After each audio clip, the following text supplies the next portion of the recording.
And we're back with more from Kid Cudi and other witnesses. Hello, my fam. It is Perez, the queen of all media, the original influencer, and your number one source for everything Diddy drama. Where we left off, Kid Cudi had testified that while Cassie and Diddy were on a break, he began dating her. Diddy found out, freaked out, broke into his home, traumatized his dog. We don't know exactly what happened, but the poor dog was never the same after Diddy broke into Cudi's home, and then even set his car on fire. Well, despite all of that, Kid Cudi agreed to meet with Diddy.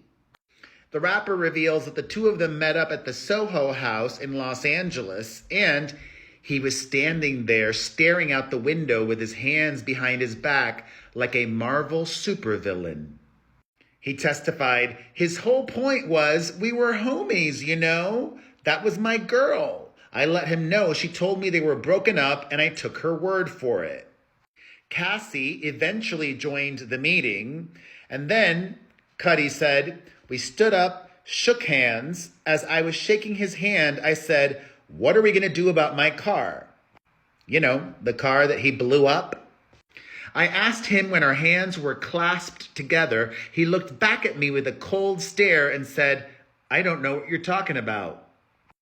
Cudi told the court that Diddy's demeanor during their meeting was very calm, which Cudi found off-putting.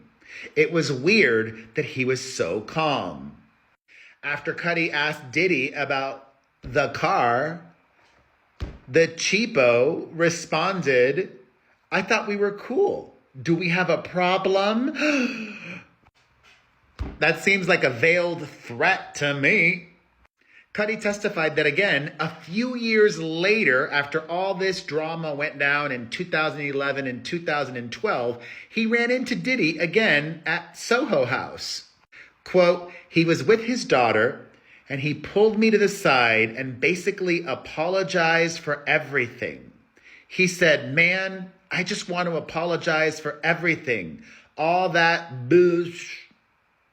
After I got the apology, I found peace.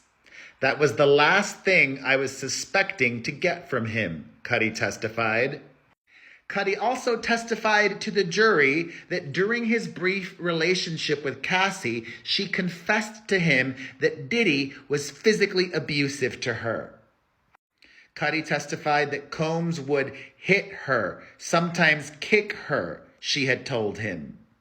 Cudi also told the court today, I knew Sean Combs was violent. And that was one of the many reasons, in addition to the drama, that he ended things with Cassie. At a few points during his testimony, Kid Cudi was seen yawning on the witness stand. He did not want to be there today. And that's a wrap on Cudi. Up next was makeup artist Myla Morales, a longtime friend of Cassie's and her longtime makeup artist as well. The former makeup artist reveals that the first time she saw Cassie beaten and bruised was over the Grammy weekend in 2010. We did a photo shoot, went to dinner, then went to Cassie's hotel, just the two of us, the Beverly Hills Hotel. The makeup artist said that she was a light sleeper and woke up to a bit of commotion.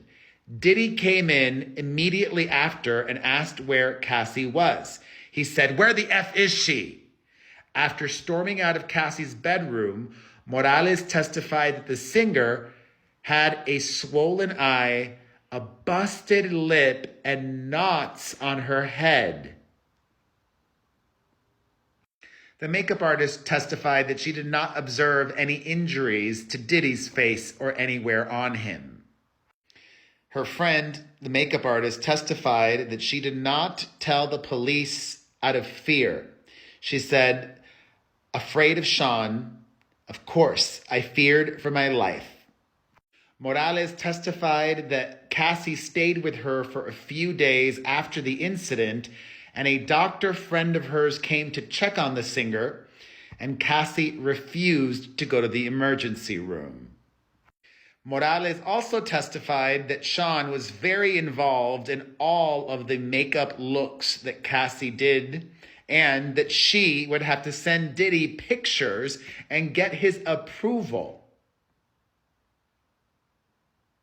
And now we're done with her and on to the general manager of the Hermitage Beverly Hills, a luxury hotel where Diddy would stay frequently. Jurors were shown activity logs for Diddy's stays there.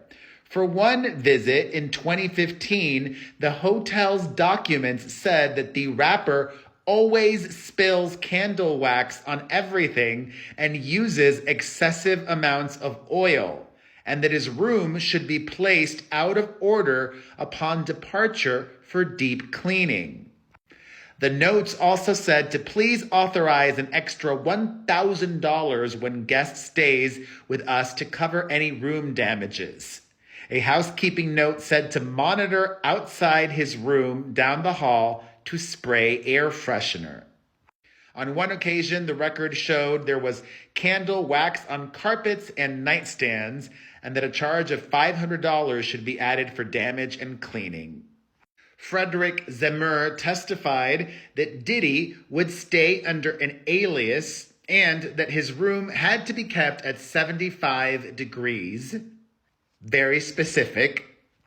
The manager, Frederick Zemmer, testified that Diddy booked rooms under the names Frank Black and Ryan Lopez, but staff knew his real identity and lodged him only in certain entry-level rooms, according to the court exhibits.